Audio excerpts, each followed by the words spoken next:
मजबूर लड़के। अस्सलाम वालेकुम व रहमतुल्लाहि व बरकातुहू। उम्मीद करते हैं आप सब लोग खैरियत से होंगे। आइए जानते हैं आज एक सबक वाले कहानी। एक आदमी जिसका नाम रहीम था, जो बहुत नेक और शरीफ इंसान था, जिसने कभी अपनी ज़िंदगी में किसी गैर औरत को बुरी निगाह से नहीं देखा। उस आदमी के घर की हालत बहुत ख़राब हो गई थी। नौबत यहाँ तक पहुँच गई कि घर में फाके हो गए। उस आदमी की एक जवान बेटी थी। जब फाके हद से बढ़ गए तो वो लड़की अपने छोटे भाई बहन के हालात देखकर बहुत परेशान होने लगी। उसके दिमाग में तरह तरह के सवाल उठने लगे। उसने सोचा कि क्यों ना मैं घर से निकलकर किसी काम की तलाश करूं, जिससे मैं अपने घर वालों का पेट भर सकूं। उस लड़की ने ये सोचकर घर से बाहर अपने कदम निकल लिए और काम की तलाश में बाजार में निकल पड़ी।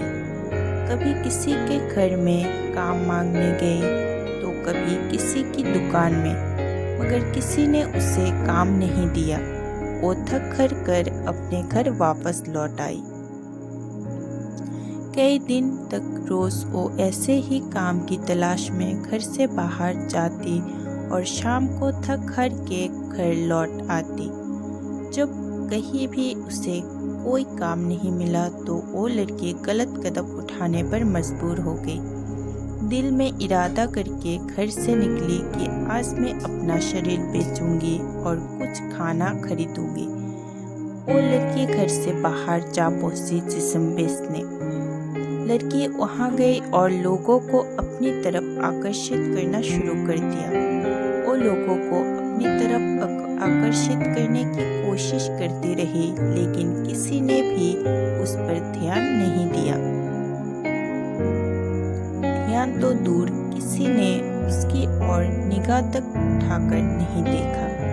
लोग आते और उसकी ओर नजर उठाए बिना निकल जाते। इसी तरह खरे खरे लड़की को शाम हो गई। वो परेशान होकर घर की ओर कदम बढ़ाने लग गई। जब घर पहुंची तो आपने वालिद को परेशानी में देखा। दरवाजे पर बाप ने बेटी को देखा और पूछा, बेटी कहाँ गई थी?